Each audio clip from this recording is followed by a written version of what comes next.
Welcome back to the deep dive. Today, we are immersing ourselves in what is probably the most critical debate of the mid-2020s. It really is. We're talking about the geopolitical blueprints aimed at ending the Ukraine war. And this isn't just about attrition on Europe's eastern frontier anymore, is it? No, not at all. It's become a crisis of choice, a point where global powers are really being forced to confront this impossible question of how you achieve a final political settlement. And at what moral price? And at what moral price? That shift in focus is it's profound. The battlefield, in a way, has become secondary to the negotiation table. The context is just brutal attrition, rising global fatigue, and a conversation among policymakers that has, decisively moved on from pursuing total military victory What exactly? to defining the boundaries of what they're calling an imperfect peace. We really have to look past the rhetoric and analyze the three major competing proposals that are on the table right now for ending the violence. And we have a deep synthesizing stack of source material for this today, outlining these very distinct paths. First, there's the one that has just dominated the diplomatic corridors. The elephant in the room. Exactly. Donald J. Trump's leaked 28-point peace plan. It's incredibly detailed, highly coercive, and, to put it mildly, utterly controversial. It's been described as a high-pressure ultimatum, really designed to force an immediate outcome. Then second, we're going to confront the philosophy that, sort of defends proposals like that, the pragmatic case for an imperfect peace. Right. This is the perspective that argues stability and stopping the hostilities have to override the purity of international law. We're looking at cold-eyed realism here. The argument that says the ideal outcome is dead, so now we have to choose the least catastrophic one. And finally, we're going to look at a completely different geometry, India's alternative four-point vision. A completely different approach. Yeah, this one tries to chart a path for non-aligned mediation. It puts a huge emphasis on democratic legitimacy and consensus over some kind of unilateral dictation. It's really a blueprint for rebuilding the moral architecture of peace itself. So our mission today is not to endorse any of these plans. Let's be very clear about that. Absolutely not. It's to understand the calculations behind each one. We need to dissect not just what these proposals offer, but what they demand and sacrifice. We're looking for those, aha moments that pop up when you start calculating the geopolitical arithmetic of ending a modern great power conflict. Okay, let's unpack this. We have to start with the plan that has acted as a diplomatic lightning rod. Has to be. Trump's 28-point plan. Our sources are calling it a startling blueprint for peace. It's been leaked in fragments, but even those fragments are enough to draw some really fierce historical comparisons. Oh, immediately. Yeah. Critics were so quick to label it a modern Yalta, and that's not a throwaway line. No. Explain the weight of that. Well, the 1945 Yalta Conference, it involved the great powers, Roosevelt, Churchill, Stalin, partitioning Europe's spheres of influence. They were essentially determining the fate of smaller nations without their consent. Right, behind closed doors. Exactly. And the Trump plan carries that same heavy implication. The idea of great powers dictating the terms of Ukraine's sovereignty. It's designed as a geopolitical scalpel, intended to cut the conflict short, regardless of the wound it leaves behind. And the way this document was created is highly irregular. I mean, this wasn't drafted through the usual channels, correct? That's a crucial detail, a really crucial detail. Our sources confirm this blueprint was drafted with reported input from Russian officials during secret back-channel negotiations. So it completely bypassed the State Department? Entirely. It sidestepped the traditional expertise, the established processes, and then was presented to Kyiv with this rigid temporal ultimatum attached November 27, 2025. That deadline is everything. It's pure leverage. This timing, this insistence on an immediate high-stakes choice. It reflects classic Cold War brinkmanship. You use a hard deadline to maximize your leverage and force acceptance before, Western resolve can solidify a counter-strategy. So let's get into the mechanics of it. The first 5 points, they cover the ceasefire and what our sources call the theater of negotiated silence. Right. And the initial steps are, on the surface, military simplicity. But they mask this deep political complexity. The core demand is for an immediate and permanent halt to all hostilities upon signing. Land, sea, and air. Everything. Following that, military forces would withdraw to newly agreed starting lines. And that phrase right there, agreed starting lines, that's where the political price becomes clear instantly. It sounds so innocuous. It's loaded. It is the first major concession. The sources note that this clause effectively institutionalizes territorial changes that were born from force, So it accepts Russia's current occupation lines as the starting point. or lines very close to them, yes. It makes them the permanent basis for the peace agreement. Ukraine has to negotiate from a position that is defined by the military advances of the aggressor. And the mechanism for the negotiation itself, this peace council, this is where the U.S. takes on a really unprecedented role. Yes. Yeah. The plan calls for a direct negotiation track overseen by a Trump-chaired peace council. This is the U.S. president placing himself not just as a third-party mediator, but explicitly as the sovereign arbiter of the final settlement. Walk us through the historical weight of that term, sovereign arbiter. I mean, how does concentrating that much power in a single American office compare to anything we've seen before? It's a throwback. It's a return to 19th century realpolitik.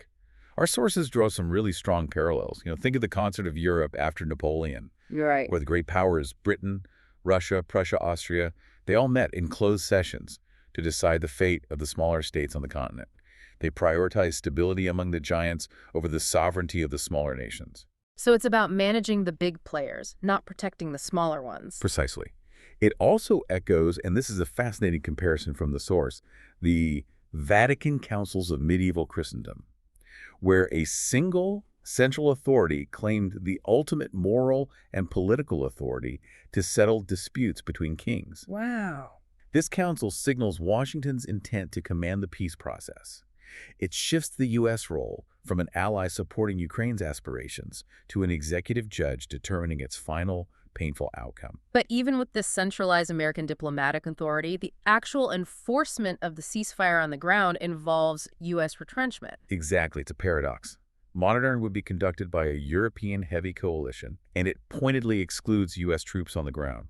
This is strategic disengagement. So the U.S. wants the power of arbitration. But not the risk of enforcement. Washington wants the leverage and the economic benefits of the peace, but it's signaling to Moscow that it is reducing its conventional military exposure in Eastern Europe. The plan does lead with some humanitarian gestures, though. It seems to be an attempt to front-load a sense of reconciliation. They're crucial for the political optics, to make the deal palatable. These front-loaded provisions include all-for-all prisoner exchanges and the repatriation of abducted civilians and, crucially, deported children. These are immediate, tangible things. Very tangible. But they are also highly fragile. These are, noble intentions being laid upon a battlefield that is still warm. The trust required to execute them is immense. Which brings us to the fundamental weakness of this whole opening section. The security architecture, which is captured by the source's really colorful description of the non-aggression clause. It's the Achilles heel of the entire structure. The plan includes a non-binding expectation that Russia will refrain from future invasions. A non-binding expectation. What does that even mean in international law? It means very little. The phrasing is critical because it avoids any legal enforcement mechanism. It's a statement of intent with no teeth. And the source material just captures the profound insecurity of this perfectly. It calls it a clause that reads less like a guarantee and more like a prayer whispered into a cannon. Wow. That is a powerful image, a prayer whispered into a cannon. It just captures the fragility of it all. It really does. So why was that phrasing chosen? I mean, who benefits from making the core security pledge non-binding? Well, the ambiguity benefits Russia immensely. And it also benefits Trump's goal of a swift deal. A binding guarantee would require complex verification, probably treaty ratification in the Senate, and it would carry the risk of immediate U.S. re-engagement if Russia violates it. So this avoids all of that. A non-binding expectation satisfies the diplomatic need to state an anti-aggression principle while ensuring zero military or treaty obligation for Moscow down the line. For Ukraine, it means their ultimate security rests entirely on the shifting political whim of the Russian regime, with no structural deterrent guaranteed by the United States. It sets a tone of, well, a reality built on deeply fragile expectations. That's a perfect way to put it. And that structural insecurity brings us directly to what the plan sources call its most incendiary element. The anatomy of territory. This is where geography becomes the currency of the peace deal, points 6 through 12. And this is the hard price of the agreement. It compels Ukraine to accept the formalization of military conquest. It's really that simple. Let's break down the legal differentiation here because it's important. De jure versus de facto recognition. This distinction is paramount in international law and diplomacy. So the U.S. would offer a de jure recognition of Crimea as Russian territory. Meaning legally permanent. The end. Yes, it means the 2014 annexation is accepted as legally settled. It's a complete surrender of the core Ukrainian claim. In contrast, the U.S. would extend de facto recognition to the currently Russian-occupied regions of Donetsk, Luhansk, Kherson, and Zaporizhia. So de facto means we acknowledge the reality of who has control on the ground. Russia holds it. Ukraine can't fight for it. Even if the legal claim, the de jure status, is technically sort of deferred or unconfirmed. Precisely. It's an acceptance of the physical reality, while perhaps avoiding the full, immediate legal sanction that comes with de jure recognition. But let's be clear, the political effect is the same. The maps are redrawn by force. And the sources emphasize that this rewinds the moral clock in a significant way. Oh, massively. Yeah. It reverts to an era when might sculpted maps. It validates aggressive territorial acquisition as a viable path for great powers in the 21st century. It's a very dangerous precedent. The territorial concessions also go beyond what Russia currently controls, right? That's a particularly bitter pill. Ukraine would be compelled to cede additional eastern territories beyond current occupation lines. These are areas that are currently heavily contested or even partially controlled by Kyiv. So it's not just freezing the lines, it's pushing them further. Yes. This provides Russia with a strategic buffer and solidifies its control over key regional infrastructure, like transport hubs and water resources. Are there any territorial returns for Ukraine in this, highly coercive environment? Any sweeteners? Yes, there are limited gains, which you can see as diplomatic sweeteners to make the deal seem less one-sided. Ukraine would regain limited zones in the Kharkiv region and a couple of key strategic choke points. The sources specifically mention, too, the Kakhovka Dam and the Kinburn Spit. Why are those 2 points so crucial? Well, the Kakhovka Dam, or what's left of it, controls the water supply for all of Crimea and the vast agricultural regions in the south.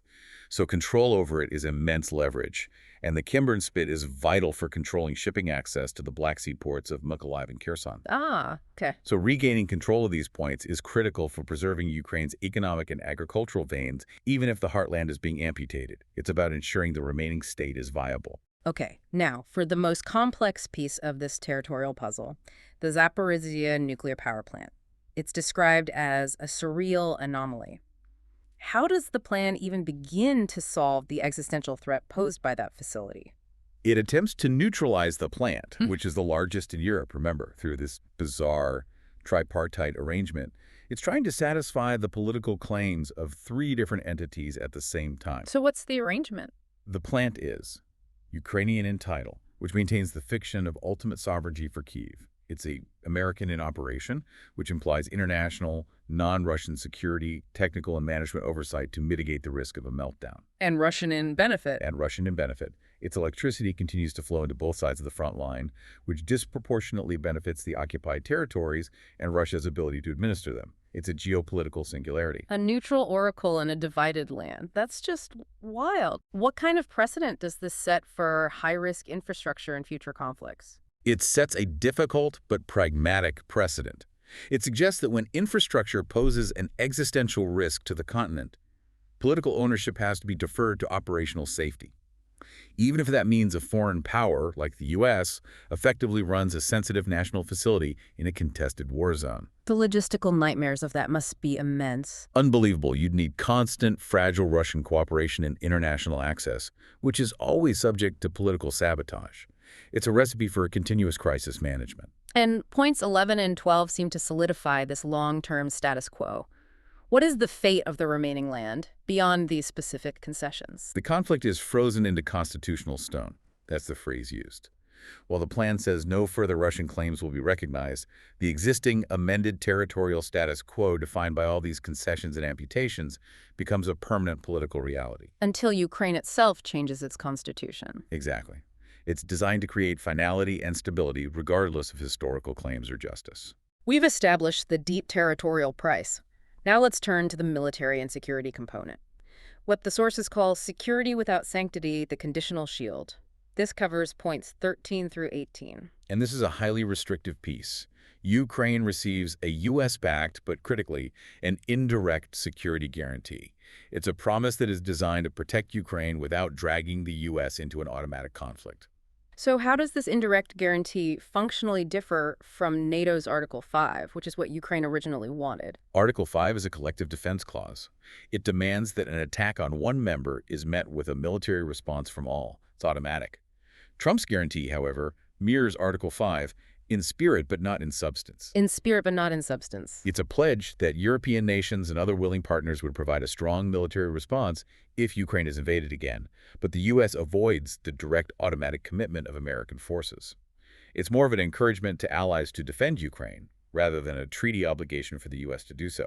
And this already weak-sounding shield comes with a massive, crippling constraint: the void clause. The void clause is what transforms defense into what the sources call diplomatic choreography. The shield carries a severe condition. Any Ukrainian strikes on Russian municipalities, even if they are purely retaliatory, could void the guarantee entirely. So Ukraine's hands are tied. Completely. It means Ukraine's military action, even in self-defense, is under constant review by this peace council.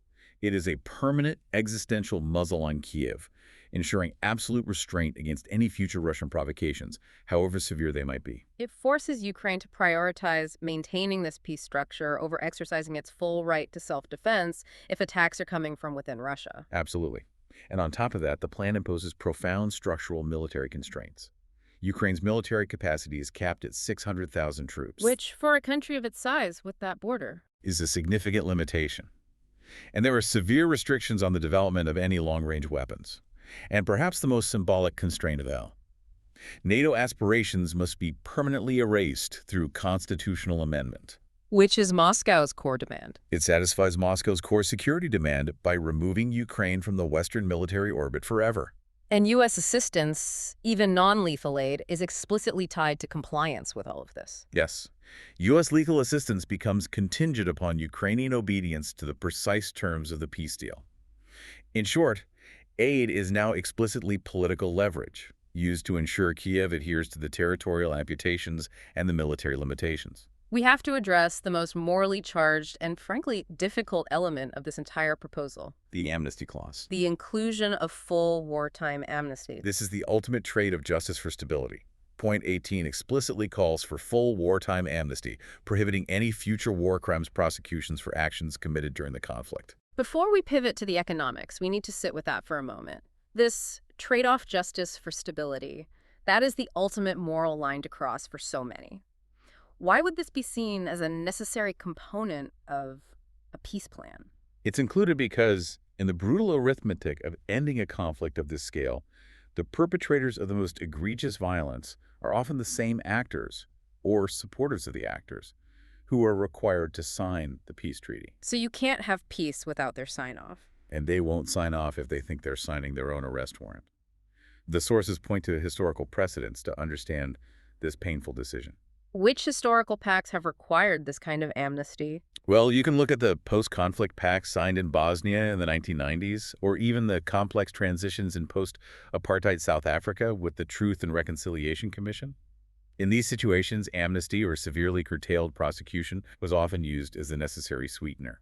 The guarantee that high-ranking perpetrators wouldn't face The Hague. Exactly. It's to ensure they agree to halt the violence and relinquish power immediately.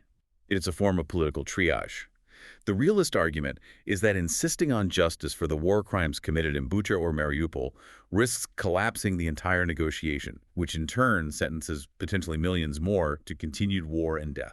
So stability today is purchased at the expense of accountability tomorrow, with the hope that stability will eventually allow for some kind of recovery, if not reckoning. That's the gamble. It's a high-stakes gamble that prioritizing the cessation of violence over prosecuting past crimes is the morally superior choice when you're facing an ongoing catastrophe. It's a harsh form of political realism, acknowledging that perfect justice and immediate peace are often, mutually exclusive. Okay, moving now to the final cluster of points. Economics and legal mechanics points 19 through 28. This plan isn't just designed to stop the fighting, is it? It's about restructuring the economic power relationships. Absolutely. This is the transactional glue of the plan. The entire structure is a kind of Marshall Plan. designed not just to rebuild Ukraine, but critically, to rebalance power and influence across the continent, making the deal palatable for Russia as well. And the main incentive for Russia is centered on sanctions relief and reintegration. Yes. The gradual lifting of sanctions on Russia, tied to specific compliance milestones, is central to the plan's long-term success. This includes a clear path for Russia's return to international economic structures, maybe even a return to the G8, and the normalization of trade relations with Western economies. You have to give them an off-ramp. The West has to offer Moscow a verifiable, attractive path out of isolation. That's the carrot. And Ukraine's colossal reconstruction effort, how is that financed under this plan? It's going to be astronomical. It is. Ukraine's rebuilding would be financed through a massive Ukraine Development Fund. And this fund would draw its capital from frozen Russian assets, which are estimated at over $300 billion. The source material describes this as a paradoxical river of restitution flowing from the aggressor to the wounded. It's a potent image, isn't it? It is. But unpack that paradox for us. I mean, using frozen assets so aggressively risks causing global financial fragmentation, retaliation. How does the plan mitigate that risk while still financing the reconstruction? Well, the plan doesn't just liquidate the assets and hand over the cash.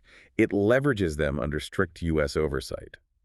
The paradox is that it transforms the aggressor's seized money into a mechanism for American influence and stabilization. How so? It ensures those funds are deployed strategically to rebuild Western-aligned infrastructure and to secure resource extraction.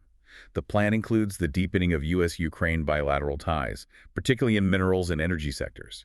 So it essentially turns the rebuilt infrastructure into a zone of future profit and geopolitical alignment for Washington. The political demands placed on Kyiv are also immediate and intense. They're described as an extraordinary demand. Ukraine is required to hold national elections within 100 days of the deal being signed. 100 days. For a nation just emerging from active conflict, suffering severe territorial amputation, with millions of displaced people, this forces an immediate and potentially very destabilizing political reset. And it's aimed at cementing the peace agreement through a new democratic mandate.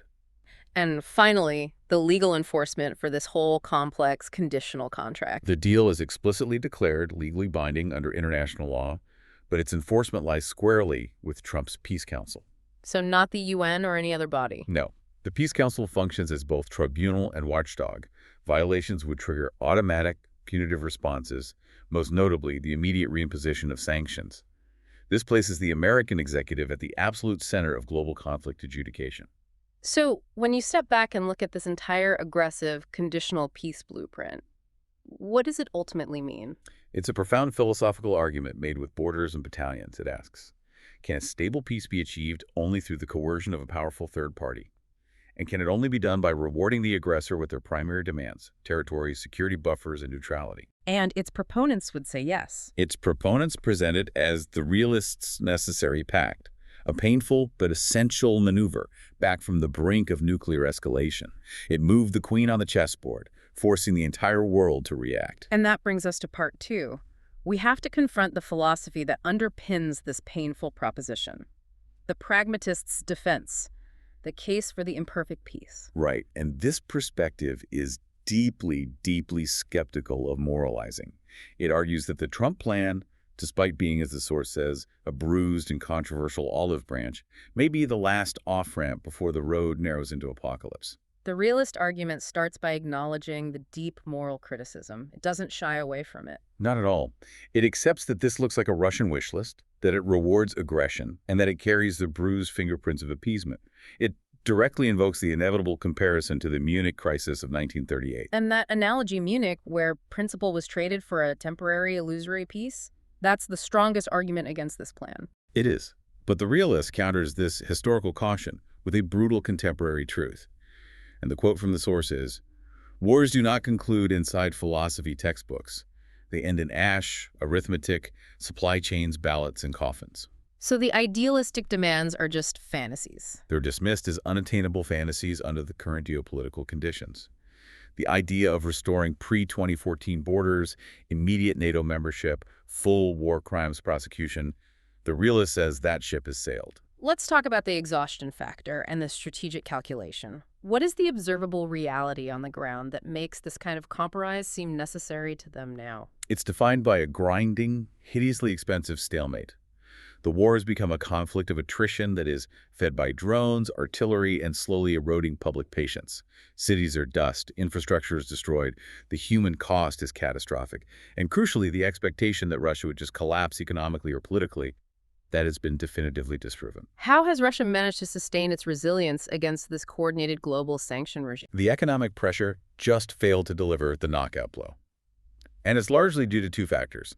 First, buoyancy from oil and gas revenues, which were just redirected through parallel markets.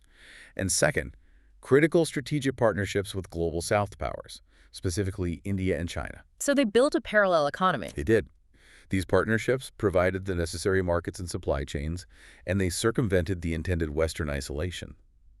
The West, it seems, miscalculated the depth and the flexibility of Russia's integration into this other global economy. And Western weariness is the mirror image of that Russian resilience. It's a perfect mirror image, absolutely. Across NATO capitals, the political energy, the oxygen for sustaining this level of aid is just thinning out.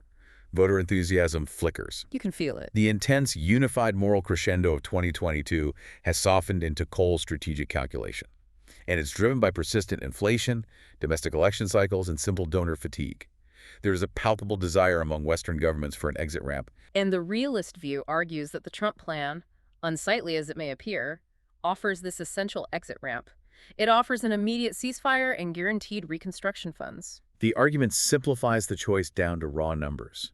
In the brutal arithmetic of war, even an imperfect subtraction of death is still mercy. That's a powerful line. It is. The cost of holding out for an unobtainable victory, the continued loss of life, the draining of economic resources, the persistent nuclear risk, is judged by the realist as morally worse than accepting a painful, imperfect peace immediately. This leads us to a fascinating point about wartime leadership. The tragedy of narrative and what's called the political cage. How did the media narrative complicate the possibility of peace talks earlier in the conflict? This is a deep political insight. And to understand it, we have to recall the early 2022 negotiations in Istanbul. They collapsed. But for a moment, they were exploring things like neutrality and autonomy. Right. But the media narrative, which rightly elevated President Zelensky to this status of a Churchill in all of fatigues, created a profound political constraint. How does that glorification create a political cage? Well, the narrative cemented resistance as the only moral path for a true hero. It made any hint of compromise politically radioactive. Yeah. As the sources so brilliantly articulate, in that context, peace became synonymous with surrender, and nuance became betrayal. So for a leader whose legitimacy rested entirely on unyielding heroic resistance, diplomatic compromise becomes a form of self-sabotage. Exactly. The very heroism that helped Ukraine mobilize its people and survive the initial onslaught is now arguably an obstacle to ending the war. It restricts the president's political maneuverability. So the realist defends Trump's coercive diplomacy because it kind of breaks that cage from the outside. It does. It prioritizes speed and external pressure, bypassing this narrative trap. It forces a painful decision now, acknowledging that the luxury of an ideal peace has evaporated. And it recognizes that the current leader, because of the narrative built around him, might need external justification to accept such harsh terms. And the ultimate goal of this realist approach, it extends far beyond Ukraine, doesn't it? It's about the geopolitics of normalization. The goal is global systemic stability. Ending the Ukraine conflict, no matter how ugly the terms are, frees up Western strategic bandwidth. To focus on China. To recalibrate focus toward greater systemic rivals, especially China. Reintegrating Russia also stabilizes critical energy markets and potentially resumes arms control talks. It's a transactional, zero-sum view. So you accept a painful peace in Europe to gain strategic agility for the larger, long-term confrontation with Beijing. That is the ultimate cold-eyed calculation.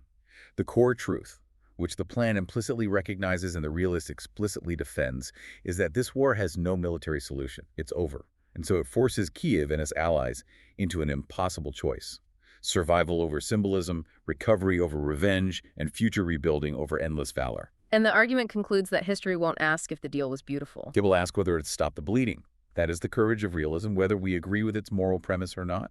But isn't calling it courage just dressing up political expediency? I mean, where's the courage for the millions of people who will have to live under this formalized conquest, knowing that international law was just discarded for them? And that is the crucial counter-critique. The realist responds that courage isn't always heroic in the way we think. Sometimes it's simply choosing the path of least harm in a situation where all the outcomes are catastrophic.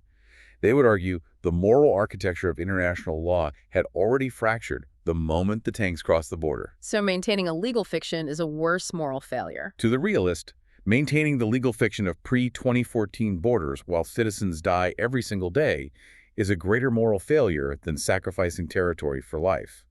They ask you, the listener, to accept that sometimes peace is not a victory hymn. Sometimes it's a whisper-trembling, imperfect, but life-saving. A challenging perspective indeed. Okay, let's pivot entirely. If the Trump plan is a geopolitical scalpel designed to cut the conflict short with brutal precision, and the realist perspective is the philosophy of necessary amputation, Then India's vision is a completely different mechanism. a bridge rather than a blade. This is the consensus alternative. And India enters this debate as the reluctant arbiter. It's uniquely positioned because of its strategic autonomy. It maintains robust economic and defense ties with Russia critically, buying cheap Russian oil, while at the same time, it's deepening coordination on defense technology with the U.S. They're playing both sides. They're maintaining their independence. India offers humanitarian aid to Ukraine, but resists becoming a moral megaphone for the Western position. And this allows India to speak from a place of genuine non-alignment. If the U.S. operates as a historical empire and China as a kind of counter-empire, India, as the sources suggest, speaks as civilization. It offers slow diplomacy. That phrase, civilization, is key. India's approach is rooted in this wisdom of equilibrium. It believes lasting peace has to be architected by patient mediators who ensure dignity is preserved for all sides. It can't be dictated by a victor or a powerful third-party arbiter like Trump's Peace Council. It's a different philosophy of peacemaking. Completely. Their four-point vision attempts to blend the ancient ethics of civility, drawing from figures like the Mauryan Emperor Ashoka with modern, complex statecraft. So let's dive into India's plan, the architecture of balance. Point 1 addresses the ceasefire and the demilitarized zones. This approach avoids the immediate, painful territorial concession that Trump's plan demands. Instead of just accepting the current occupation lines, India proposes that Russian and Ukrainian forces would withdraw a substantial distance 50 miles from the contested front lines. 50 miles, that's a huge buffer. A huge buffer. Yeah. It creates these wide, verifiable, demilitarized zones. Why is that 50-mile buffer so important strategically? What does it do? It acts as a necessary cooling chamber. It physically separates the opposing forces, which dramatically reduces the chance of accidental re-escalation or artillery duels right after the ceasefire is signed. And crucially, these buffers would be patrolled by UN peacekeepers drawn exclusively from neutral countries. Like India itself. India, Nepal, and Brazil are explicitly named in the sources as potential contributors. This avoids unilateral pressure, and most importantly, it delays the territorial resolution. It preserves Ukraine's negotiating leverage by avoiding those permanent concessions up front. Point 2 focuses on humanitarian repair and the mechanism for reconstruction. The plan includes international protection for the millions of displaced people, supported by a massive fund. But this fund isn't solely reliant on one source. It's financed by a broad coalition, including the U.S., the EU, China, and key Gulf states. Spreading the burden. It spreads the burden, and it offers financial incentives for global cooperation in the peace. And the really contentious issue of the frozen Russian assets, the $300 billion plus. How does India propose handling this wealth? This is a major structural difference from the Trump plan. India suggests these assets would be leveraged cautiously, but not recklessly expropriated. The plan stresses the need to avoid an aggressive seizure that could trigger destabilizing global financial fragmentation. Right, because other countries with large assets in the West would get spooked. Precisely. It could cause massive Russian retaliation in kind or alienate other large asset holders in the global South. The goal is to transform reparations into verifiable renewal, ensuring that the process maintains international legal standards and stability. The third point is about Ukraine's political reset through democratic legitimacy, specifically transitioning Ukraine into a federal state. This is a complex internal political demand, and it's aimed at addressing the internal pre-2014 political fractures that Russia exploited to its advantage. President Zelensky would initiate fresh national elections and, critically, a constitutional referendum to officially transition Ukraine into a federal state. How does a federal state structure address those deep internal conflicts between regions? Well, the model suggests that Russian-speaking areas would gain specific linguistic and cultural autonomy, safeguarding regional identities within the unified state. The sources draw parallels to post-Dayton Bosnia or post-2005 Iraq, where structural decentralization was necessary to harmonize internal conflicts and ensure that localized power structures could coexist peacefully under a national government. And what replaces the contentious NATO aspiration in this structural reform? The constitutional referendum would replace the NATO aspiration with a doctrine of permanent neutrality. But wouldn't that just feel like surrender dictated by Russia?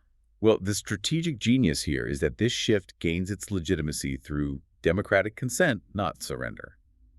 It addresses Russia's core security anxiety that NATO will expand right to their border through a structural political reform that is confirmed by the Ukrainian people themselves rather than being dictated under duress. So it's a Ukrainian choice, not a Russian demand. That's the framing. Finally, point 4. The mechanism for resolving the territorial dispute itself. The referendums in disputed territories. This is the core principle that really elevates India's plan above the Trump proposal. Instead of the formalization of conquest, India proposes that within 12 months of the ceasefire, UN-supervised referendums will be held in Crimea and the currently contested regions. And the residents would choose? Residents would choose among 3 options: remain within federal Ukraine, seek independence, or join Russia. So the borders would be determined by ballot under international supervision rather than by force or by a decree from Washington. Exactly. This mechanism restores the legitimacy that was stripped by force. It echoes peaceful democratic precedents, like the referendums that were held in Scotland or Quebec, where the issue of sovereignty was negotiated democratically. It would give the resulting borders a moral authority and global acceptance that is entirely absent from Trump's dictated terms. That's the goal. This framework is so much more holistic. What is the strategic genius of the middle ground that makes India such an influential player here? The genius is that India treats the war as a system failure, which requires a multi-layered intervention. The framework integrates military de-escalation, humanitarian healing, economic stabilization, and political reform into one cohesive scaffolding. It doesn't just treat the symptom, which is the fighting, it attempts to cure the underlying political disease. And it also offers a subtle counter-strategy to the perpetual cycle of total economic warfare, the sanction retaliation cycle. Yes. The plan intelligently counters the risks that come with perpetual sanctioning, which include global instability, cyber attacks, energy choke points, by using calibrated incentives. The core mechanism is compliance unlocks normalization, defiance triggers proportional consequence. It provides clear diplomatic off-ramps based on measurable behavior. And this emphasis on legitimacy preserves dignity for all sides, which seems essential for any kind of sustainable peace. It is paramount.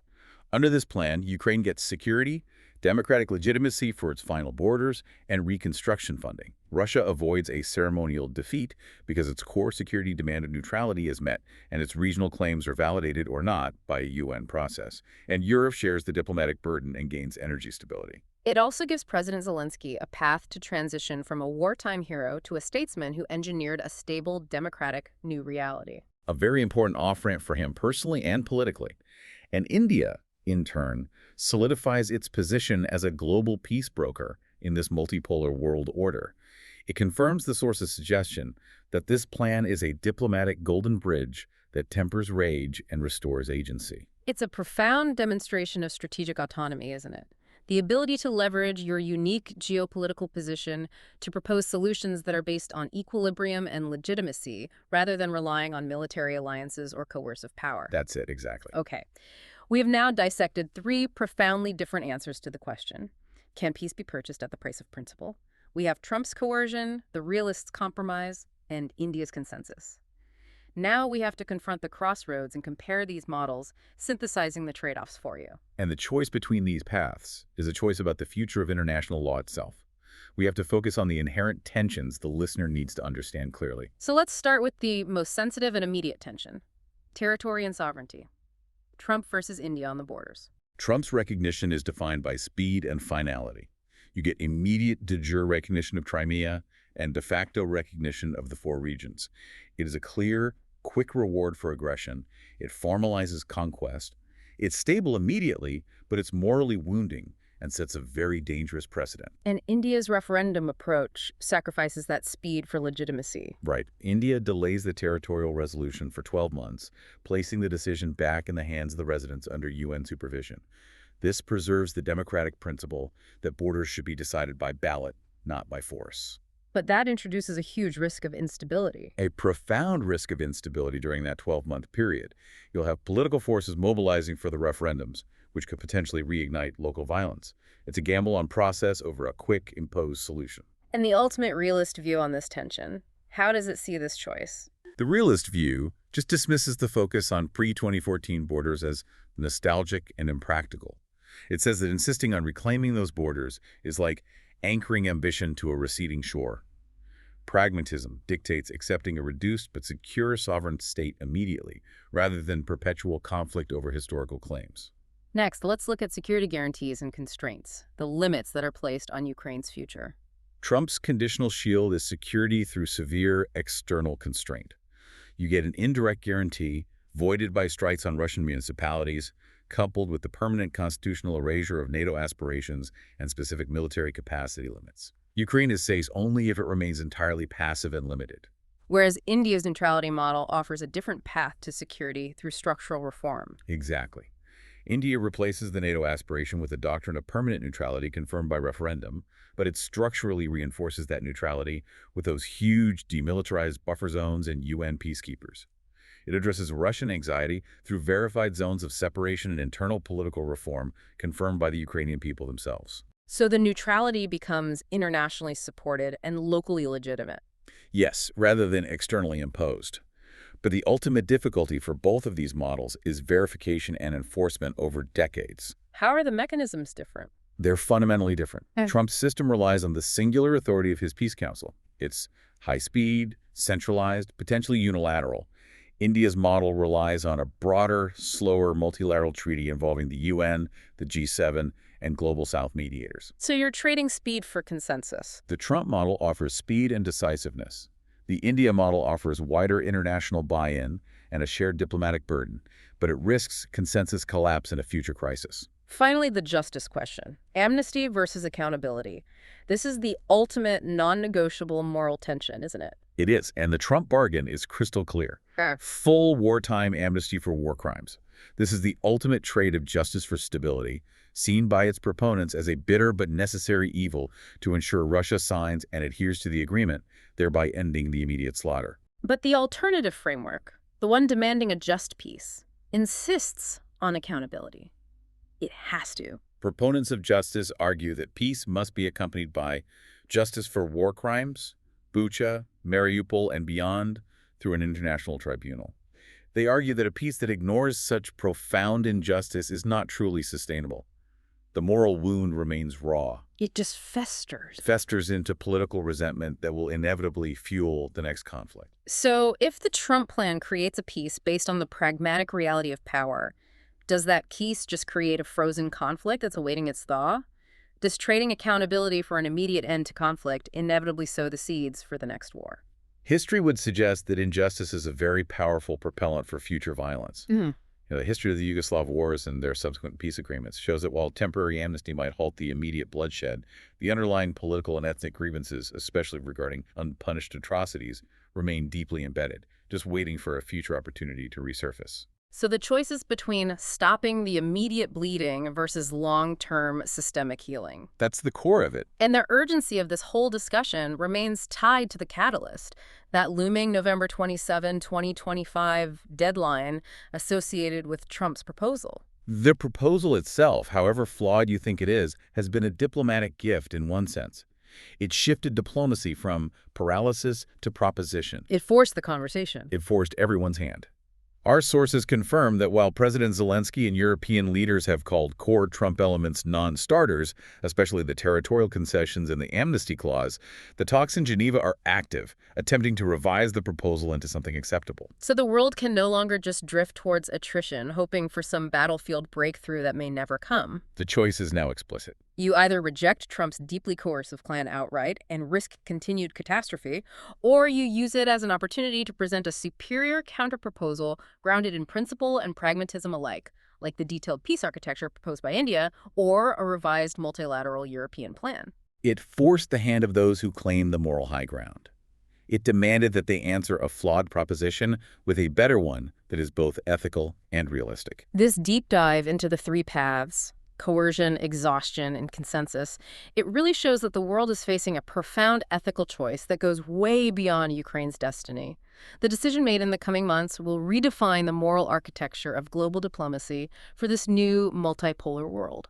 And history will judge whether the world chose to insist on perfect justice and received continued catastrophe, or whether it accepted a peace that was, as the source said, a whisper trembling, imperfect, but life-saving. The greatest challenge is finding the courage, not just in the trench, but in the diplomatic chamber, to choose silence over slogans and the hard reality of an imperfect outcome over the purity of an unattainable principle. And you are left with the choice, based on the arithmetic of these proposals. Which of these three paths offers the most realistic way to end the bleeding while preserving as much as possible the stability and moral authority required for the long term? The outcome will set the global precedent for how future great power conflicts are concluded.